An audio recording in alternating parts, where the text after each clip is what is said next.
Estudiantes, muy buen día. El día de hoy voy a compartir con ustedes el tema correspondiente al segundo periodo, denominado la narración, elementos y estructura. La docente, quien ahorita pues va a hacer la presentación, Maritza Giselle Díaz Pulido, correspondiente a la asignatura de lenguaje del Gimnasio Mayor de Occidente.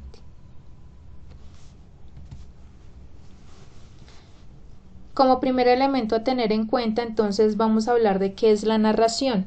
La narración es aquel relato de hechos reales o imaginarios que le suceden a unos personajes en un lugar y un tiempo determinados. La narración está asociada ¿a qué? A contar cosas o algo que ha sucedido, contar anécdotas o contar un chiste o, en resumidas cuentas, a contar hechos de nuestra vida cotidiana. Las narraciones pueden ser o pueden presentarse con las siguientes denominaciones, como son cuentos, mitos, leyendas, novelas o inclusive las noticias de prensa. Una de las características por las cuales nosotros podemos identificar que estamos hablando de una narración es que ésta puede hacerse de forma oral o verbal por medio de nuestras palabras, de lo que decimos, o de forma escrita. Dentro de la narración identificamos 5 elementos importantes que vamos pues a tener en cuenta y que se presentan en la siguiente diapositiva. Me permito leer. La narración, al ser un tipo de texto en el que se cuenta algo que le ha pasado a alguien en un lugar y un tiempo determinado, podemos suponer los elementos inmersos en la narración, que son inmersos, que están dentro de la narración. Estos elementos son entonces el narrador, los personajes, el tiempo, el espacio y la acción. 5 elementos. El primero de ellos, denominado narrador, es aquel que nos cuenta la historia y puede ser contada por el mismo personaje al que le sucede los acontecimientos o los hechos, es decir, por el protagonista, o en otro caso sería por alguien ajeno a la acción. Tal como vemos en la diapositiva, el narrador puede presentarse de diferentes formas. Cuando la historia está contada en primera persona se le conoce como narrador protagonista, ya que él es el mismo quien cuenta la historia de todo aquello que le está sucediendo. Cuando hablamos de alguien ajeno a la historia o a la narración, esta lo hace en tercera persona y se puede hablar de 2 tipos de narradores, que reciben los nombres de narrador objetivo, que solo cuenta aquello que es posible observar y deja a un lado lo que piensan o sienten los personajes. Y el segundo, que sería un narrador omnisciente. ¿Qué quiere decir omnisciente? Que conoce todo y al conocer todo de los personajes puede narrar y dar cuenta de lo que piensan, lo que sueñan o sienten los personajes. Es un narrador, por lo tanto, subjetivo, que puede manifestar su opinión. ¿Qué quiere decir acá la palabra subjetivo? Subjetivo quiere decir que tiene en cuenta nuestros sentimientos, nuestros pensamientos, nuestras formas de actuar. Diferente al objetivo, que solamente se guía o tiene en cuenta lo observado. Aquí podemos ver entonces en la diapositiva los diferentes tipos de narrador que estamos nombrando y ejemplificando y las funciones que cumple cada uno de ellos. El segundo elemento dentro de la narración son los personajes. En esta primera parte donde hablamos de las características,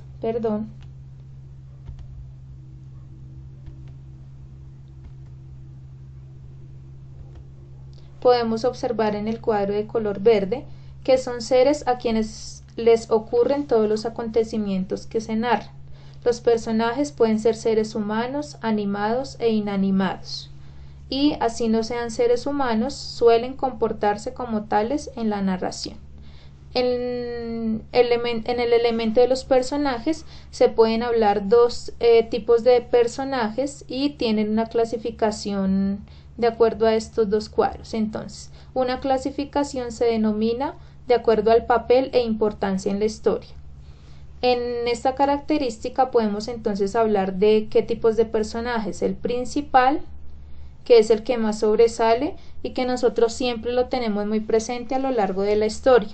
Es imprescindible, ya que pues como les estaba explicando siempre está presente al principio, al nudo y al final o al desenlace de la historia o de la narración. Es de ellos de los que se cuentan las cosas fundamentales. En ocasiones el personaje principal se puede llamar protagonista o antagonista. Protagonista, una persona buena; antagonista, una persona malvada, que pues igual también hace parte de la historia y que pues se tiene en cuenta de principio a fin. Y personajes secundarios, que son aquellos que acompañan a los protagonistas, son testigos de lo que ocurre y completan la acción. Otra clasificación dentro de los personajes, como esté construido y desarrollado el personaje, entonces podemos clasificarlos en un personaje plano, que es contradictorio a veces, que vamos conociéndolo con lentitud y que varía o puede variar porque influyen los acontecimientos que van sucediendo. Y el otro personaje sería un personaje redondo, que es aquel que repite un esquema de comportamiento, actúa siempre igual y por eso es imposible que nos sorprenda. En la siguiente diapositiva observamos entonces el personaje del Quijote. En la historia del Quijote entonces están varios personajes: el personaje principal, los personajes secundarios que lo acompañan y las características o lo que cada uno lleva a cabo dentro de la historia del Quijote de la Mancha. Como tercer elemento tenemos entonces el tiempo, que es el momento en que transcurre el relato de manera progresiva, llevando un orden cronológico hacia un término lógico y una duración. Por ejemplo, un día, o hablamos al día siguiente, o del mes, o más tarde, etc. Como podemos observar en este cuadro, el tiempo se relaciona entonces con la época en que se van desarrollando los hechos, ya sea en el presente, en el pasado y en el futuro. El tiempo del relato, que puede ser largo, al abarcar años, o cortos, unas horas o unos días. Como cuarto elemento tenemos el espacio, el cual está conformado por los lugares en donde se desarrollan acontecimientos, y este espacio puede ser entonces real, existe y lo podemos identificar; imaginario, no existe pero ha sido creado por el autor, inspirado en la realidad; y fantásticos o irreales, que son fruto de la invención del autor. Como quinto y último elemento tenemos entonces la acción, que está constituida por todos los acontecimientos y situaciones que componen una historia, o lo que es lo mismo, los hechos que nos están contando. En este caso observamos dos imágenes en las cuales tienen relación con la acción o acciones que se llevaron a cabo en un tiempo y un espacio determinado. Además de los elementos, tal como les comentaba al inicio de la presentación, la narración también cuenta con una estructura. La estructura se basa en el orden que presentamos a continuación, como lo es: 1, el planteamiento o inicio; nudo o medio; y desenlace o final. En el primero, correspondiente a planteamiento o inicio, hay unas fórmulas para reconocer que estamos hablando de un inicio en una historia o en una narración, como lo es: érase una vez, había una vez. En otros casos nos ubica en el inicio o en el planteamiento un tiempo y un espacio determinado para empezar a narrar la historia. En cuanto al nudo o medio, que es el número 2, el de color verde, es el centro del problema y se caracteriza porque allá aparecen los hechos de mayor tensión a lo largo de la narración y porque se ocasiona o porque ocurre algún conflicto entre los personajes o entre los que participan allí. Y como tercer elemento de la estructura sería el desenlace o final, que también hay unas fórmulas para reconocer que hemos llegado al final de la narración, como lo es: si fueron felices y comieron perdices, colorín colorado, este cuento se ha acabado. O en otros casos se habla de una moraleja o una enseñanza, que es aquella frase que nos deja como algo o una enseñanza para aprender a lo largo de nuestra vida, para nuestra vida.